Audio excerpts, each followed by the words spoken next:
Let's talk about real quick the Who Killed WCW. Now, the point of us doing this real quick because they didn't put out all the episodes, right? No.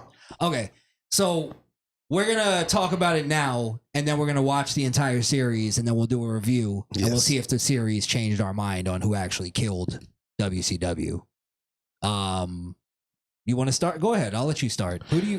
If you were to have to pinpoint it on one name, and then we'll branch it out from there. But who's the first name that goes into your... It's a thing that happened in WCW. And once that happened, I believe it killed WCW, and that's nepotism. Oh, I thought you were going to say finger poke of doom. But that pretty much is what you're talking about. It's nepotism. Nepotism? Hulk Hogan? Hulk fucking Hogan and Eric Bischoff, bro. The dynamic duo? The dynamic duo of destroying companies. It's that, bro. I get it. I got the fact that Hulk Hogan was the fucking face of the sport, pro wrestling. We get it. He was the face of the golden era. Before you go there, he put WCW on the map as far as like being a worldwide company. Yeah. It wasn't taken serious. It wasn't taken serious until, let's keep it real. It didn't become serious until WWF superstars went over. So I wouldn't just say Hogan, because Lex Luger was also a big deal when he went over. He was, regardless of how trash he was, a big deal going over. I gotta find something to throw at you. The man had that Captain Crunch white dress shirt on. He went on that. Boo this man.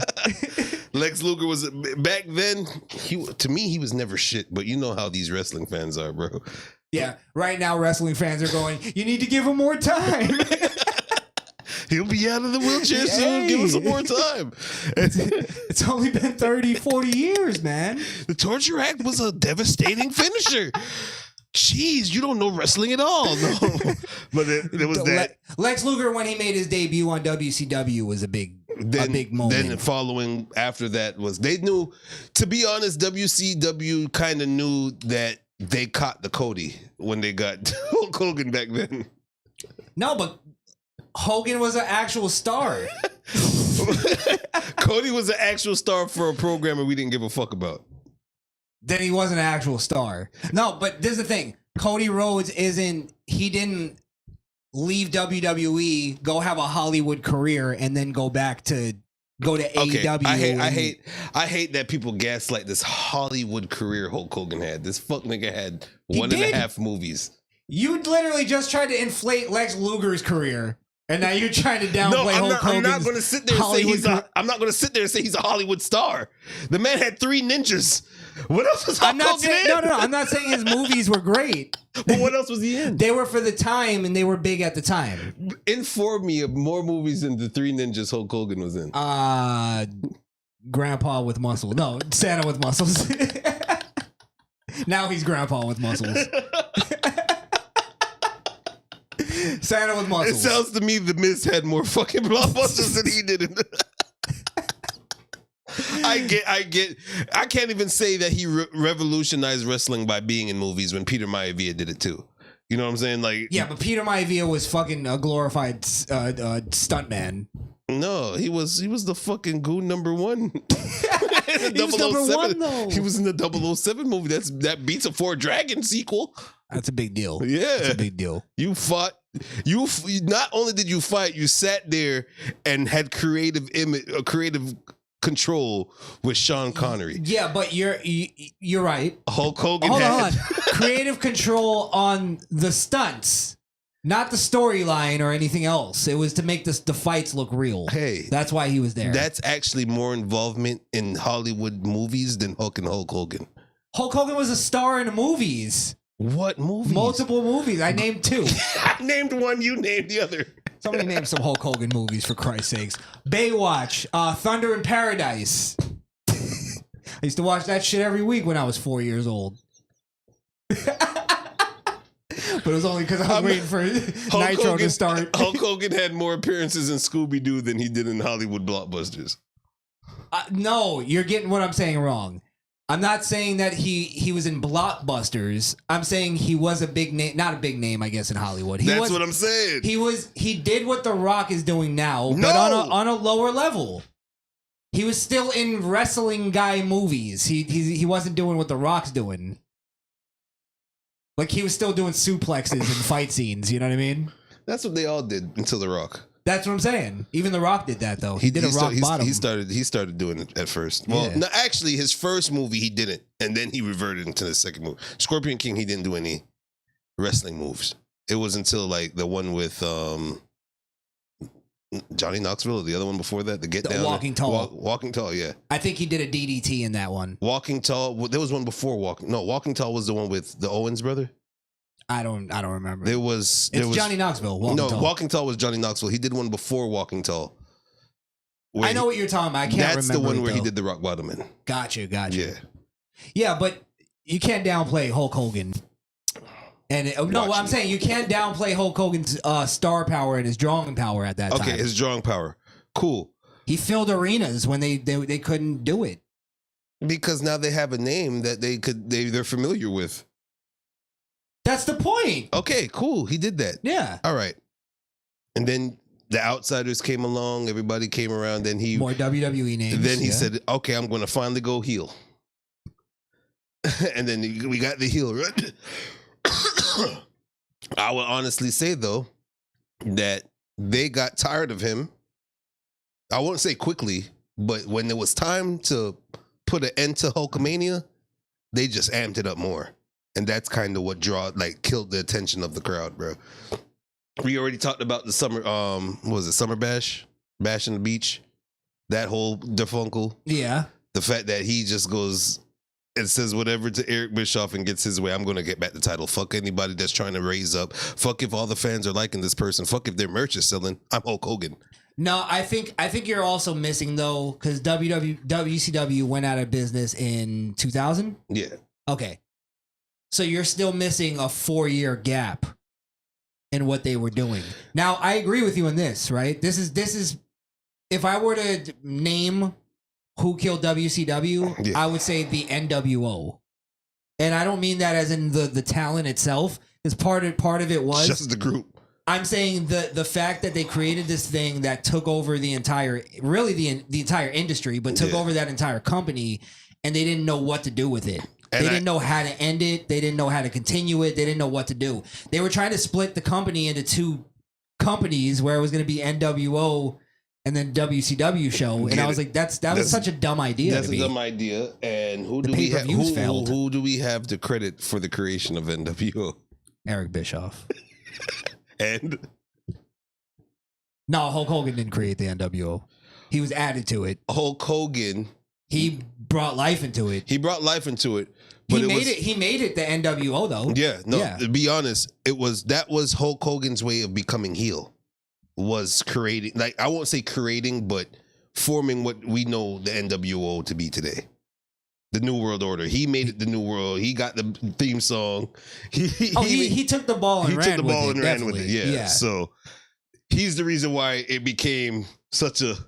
I don't know how to close it because it didn't involve him at the end of it. He was already done for.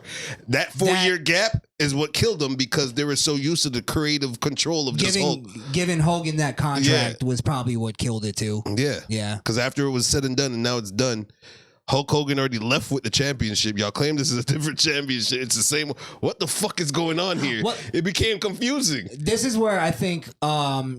Now, this is probably going to be, I'm in the minority with this take, but I think Vince Russo gets a bad rap for killing that company when the company was already pretty much stick a fork in it. I'm sorry. I think it could have been revamped. However, Russo did fuck that company up. Don't get me wrong. He shouldn't be on his own running a company. No. But he inherited a fucked up problem. He did inherit a fucked up problem. Yeah. And he didn't get a chance to solo fix it. He made it worse. They shoved Bischoff with him, which Bischoff had Hulk in his ass. So it was just like, bro, I'm not really talking to Bishop right now. I'm talking to fucking Terry. And they didn't really like each other. Yeah. And that was one of the reasons. How about I guess we could also say the Turner execs because they didn't like wrestling to begin with. me as an owner of my own company and have managers, and I have to replace managers because they coddle. Coddling is not a way of leadership. You get what I'm saying? Yeah, and, you're right. And Bishop was coddling Hulk, where Vince was like, "Nigga, it's our shit, bro. Like we gotta." But stop taking this man orders. You're the fucking one that signs the shit. I agree with you, but I think the reason why he had to be that way is because of the contract. Because what was he going to do? Go to war with Hogan, who had creative control? Sorry, not only creative control, but also if Hogan leaves, they lose their cash cow. Do you think Turner was the one that wrote that contract or Bischoff? I don't know. I don't know who was writing contracts. I want to believe that they already talked. Yo, I'm trying to leave Vince, and all that. Eric's like, oh, that's a great. Here's what we're going to give you to come over here. And here's the checkbook. Here's a fucking world. Here's your tour bus. Here's the keys to the front door to every venue. Yeah. And here's the pen we write the script with. Here's Monday nights, prime time. That's what it was. They do whatever you got to do. They didn't have battling power like they do today. Well, that's the thing. Turner loved wrestling so much that he wanted to beat Vince, and he was so competitive that that's what he did. So I do probably see that, because I would believe Turner, to get where he was, he would know that contract was ridiculous, and he probably wouldn't have signed that contract. And I'm not going to sit there and not give Vince credit storyline wise. That helped elevate hundreds of wrestlers in that. No, I won't say hundreds, but a lot of wrestlers during that handful during the Attitude. Like, come on now, cream of the crop, baby. He was one of the main writers for Mankind's. Let's not give him the slack. Vince, yeah. No, I give JR more credit for that, because Vince actually created Mankind. No, I give JR and Mick Foley credit for that, because Vince wrote Mankind to fail. And Mick Foley was so great at what he was doing that he made it work. And JR championed him. Here's where it's almost like the double-edged sword with Vince. We can't sit there and say fuck Vince after he gave us all those years of everything. I'm talking about McMahon. Oh, I'm a Vince Mark. You know this. Yeah, we know this. But Russo, for instance, regardless of the changes that happened with Mankind or Mick Foley and JR, it was still something put in line, a template put in line for them to go off of. And they elevated it. So it was actually a right pick to have those words or that, whatever kind of feeling you want to have with Mick Foley and JR. You get what I'm saying? Yeah. Because it could have steered wrong and put it with two different other morons. It could have been Michael Cole.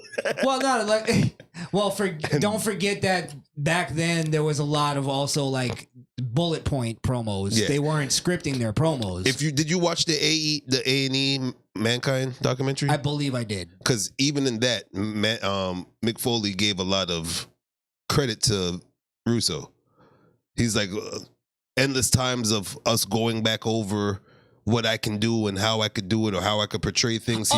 I thought you were talking about Vince McMahon this whole time. Oh no! When you said Vince, I thought you meant McMahon. My bad. All right. Yeah. Now I get where you were coming from. I get where you're coming from. Because Vince hated that character. Yeah. Vince hated the character. Yeah. He didn't like Foley either. He didn't like him at all. He wanted him in the mask because he didn't like his face. Yeah. I think the story is that he liked him personally, but he didn't like him as a wrestler. He would never be the face. Yeah. Yeah. Just like Christian. I agree with that one. Christian was an all right wrestler. They just didn't give him a push because of his appearance. Well, you know what? To give him credit, he was all right at promos too. He was good at promos. So yeah. Yeah, I mean, what do you so are we gonna settle on at least those three names? I don't. Bischoff, Hogan, and Russo. I'll only put Russo in there but what can Russo honestly do when Bischoff had more control? That's what I'm saying. I disagree with Russo. I could see Hogan, Eric more. Yeah. Because, for instance, there's the Sting thing that he was supposed to win at Starrcade. Yeah. And Hogan was like, not going to work for me. And for the whole, everybody, they even took polls about who should become like the next champion. Who would you like to see? And all eyes was on Booker T. Every last fucking eye was on Booker T. Well, Russo did that. Russo did what? made Booker T the champ. Well, had to, because Hulk Hogan was over there making fake documents and freaking faxing it over 10 days later type shit. Well, the thing is that there was the whole Sting, where Sting was going against the NWO, and his whole storyline was to take down Hogan. Right. And they didn't have him win at Starrcade, which, if anybody doesn't know, Starrcade was their WrestleMania pretty much. Yeah. And by the way, my father created Starrcade. I feel like... Well, point is that was supposed to be one of those decisions where it was like, that would have been the best story to tell, and they didn't do it because Hogan didn't like the way Sting looked. Right. I there's a difference between passion and professionalism, and there is a line where they could actually meet. And I don't think I think when it came to Russo, he had the passion. Yes.